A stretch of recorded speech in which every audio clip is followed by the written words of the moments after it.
Yeah, thank you. Good afternoon, everyone. As Keith Miles said, I just had a very informative, productive session with our football team. Of course, they're all males. And it was very productive in the sense that I had a chance to hear from them directly what their issues and concerns are. And probably more importantly, to let them know that we're committed to addressing those issues as well. And went over an hour. And as I said, they had a lot of very good questions, and our team was there to hear them as well, so we can take those and continue the work that we're doing to make this the best experience for them possible. President, what's the main reason that you wanted to hold this meeting today? Well, I just want them to know, I talked to them last Friday, right, about our commitment to their success. I wanted to come and talk to them in person and hear what their concerns were in person. I do appreciate the letter that they got, but I got a little bit more of a sense of the passion and urgency around the issues when I talked to them in person. So that's why I came. I want to look them in the eye and hear from them directly and not try to have to interpret from the language in a letter. Okay? So is this just you listening to them about more with the letter, or do you have an official response to what they were saying? So we had an opportunity to hear from them and respond to them as well. So it wasn't just a listening session on my behalf. We tried to let them know where services are, what things we're doing for additional services that they need, et cetera. Okay? And how would you describe their acceptance of your answers, or was it a understanding dialogue, a contentious dialogue at times? No, I think it was a very understanding dialogue. And one of the things I'm most appreciative of is the professional manner in which these young men handled themselves. Mm-hmm. What is the university doing to make sure this doesn't happen again? I mean, in 2019, there were 3 compliance officers. There's 1 now. Mm-hmm. What has changed? Mm-hmm. Why has it gone down like that? And what are you doing to make sure this doesn't happen again? So what is the this that you're referring to? In 2019, we had a press conference in the Al Lawson Center when Kendra Green was the head of compliance. Mm-hmm. There was her and 2 other compliance officers. Mm-hmm. There's 1 compliance officer over all of athletics right now. Why the decrease? What happened? And what is being done to make sure this doesn't happen again? Well, that's not exactly true. There is 1 compliance officer in athletics, but we use our compliance program to provide assistance to athletics as well. Ms. Rika Calhoun and her staff help out with compliance in athletics. And we've also made a commitment to additional staff on her team as well. In fact, we're in the throes of a search process that will result in at least 2 people in the next 30 to 45 days on the campus. But overall, we've committed to a total of 5 additional people to help with compliance in athletics. So how many officers, when it's all done, I just want to make sure I have the number right. Mm-hmm. There's the 1 now that's just for athletics. How many will there be just for athletics? Well, that will be these additional 5 people will be just for athletics. So there'll be 6 total. Maybe more, because don't hold me to the number, because if you really want to know that, you have to talk to Ms. Calhoun. But I know we did commit to 5 additional people to work on athletic-related issues, whether it's financial aid, academic progress issues, and so forth. Okay, so that just won't be for compliance. It's just 5 extra people to deal with academic advising, compliance, just in that. No, academic advising is separate. Okay.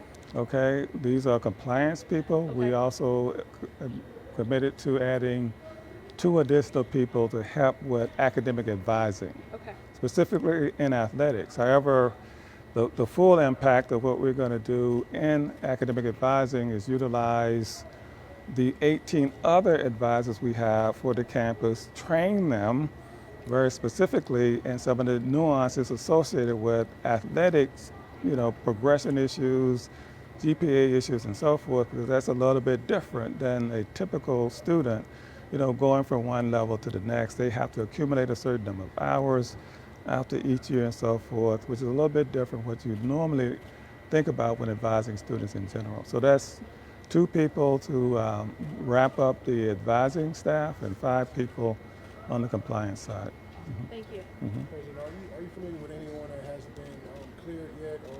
Well, I can't speak to that specifically because of FERPA issues. All I can tell you is that we're continuing to work with our compliance team, athletic coach, and others to submit additional names to the NCAA for clearance, okay? And we have another 4 or 5 that we'll be submitting as early as tomorrow, right? To hope to get them cleared, perhaps in time for this game, but we don't know for sure because that's in the hands of the NCAA. Okay? What do you feel is like the most, since Friday, what has been the most troubling aspect of this news that happened surrounding the athletic, FAMU athletics? In terms of what we are now, I really think that the misconception that people may have that we're not supportive of FAMU athletics in the way that we should, and we don't care about these young men, that's very disturbing to me because I know how much we do care and how much we put into make this program whole, and we're going to continue to do more. But that's what bothers me the most, is that this perception that we don't care and we haven't invested properly in the program. In a statement that came out yesterday, there was talks of rumors and misinformation dealing with the compliance issues. What in reference is that to, and clear it up? I didn't issue a statement that referenced, well, here's what I said, that, and I said this to the young men, that talking to them directly, right, gives me a better indication of what their concerns are, as opposed to trying to sort through what's in a letter or what's out there in social media and elsewhere. I cannot, be held accountable for all of that. I want to hear from the young men directly, and that's what I had the opportunity to do this afternoon. The idea or the allegation that the academic advisement a player got set him up to fail, so to speak, or put him in a position where he is this week, that idea was expressed in that letter. Did you agree with that, or what's your reaction to that, and do you have faith in your academic advisement team? So we are having, right now, for those persons who feel like they were misadvised, they're speaking with our academic affairs people to see what that was and what might be done if indeed that did occur. It is a bit different, as I said, in the academic advising for student athletes than it is for regular students. And if they didn't get that from the right person, that could have been the case, but I'm not suggesting that it was. All I'm trying to do now is look at the situations that are here now and making sure that our team is working on those on each of the students' behalf.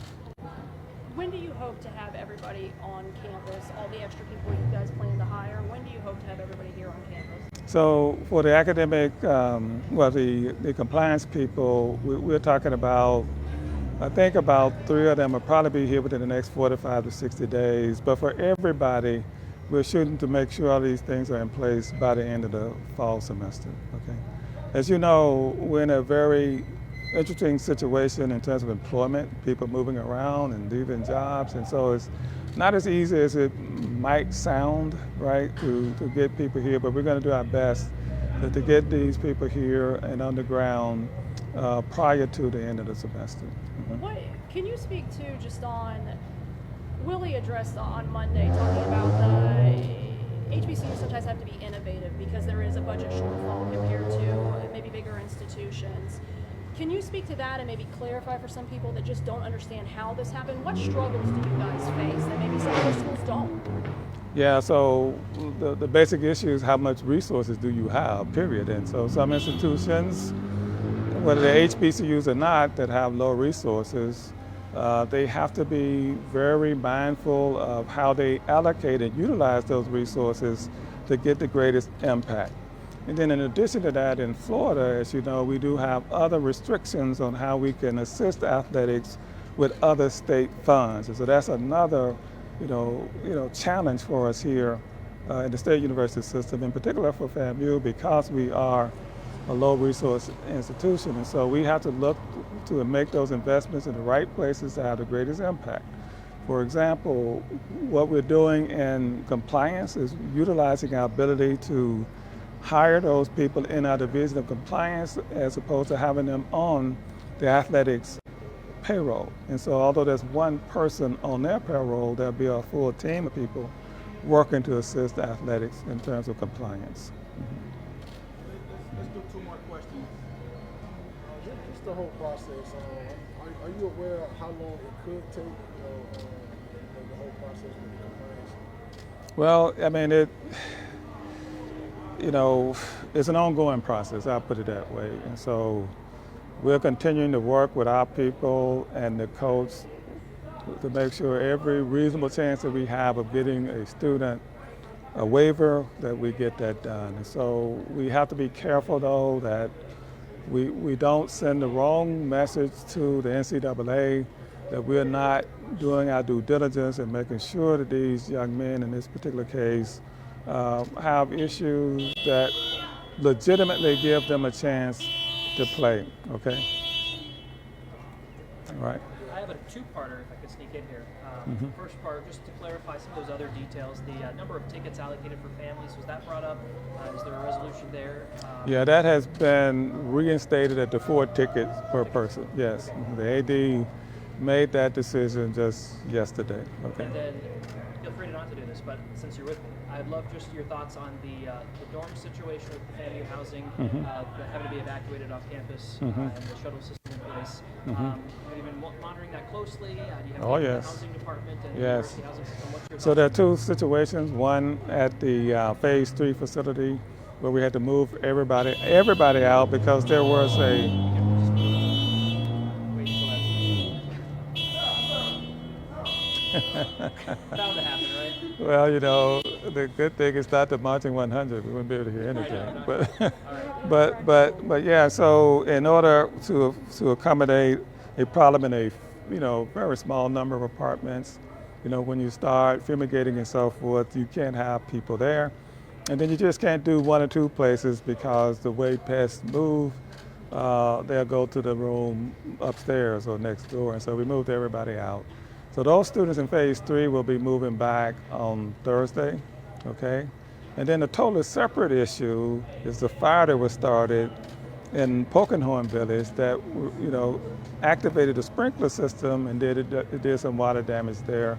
And so we're working through that. We've had those rooms, have an outside contractor, helping us, dry those rooms, and in some cases having to replace wallboard because it was damaged by the sprinklers that were activated. And so those students should be back in the dorms sometime next week, okay? Just one quick follow-up. The message to the parent that might be a little frustrated about their student having to be shipped off campus, what's your message to them? Well, in both cases, they need to know that we have provided for them transportation back and forth. There's a person there, an RO, a resident advisor, whatever they are called, to provide some additional security for them. We're providing food for them, the meal plan.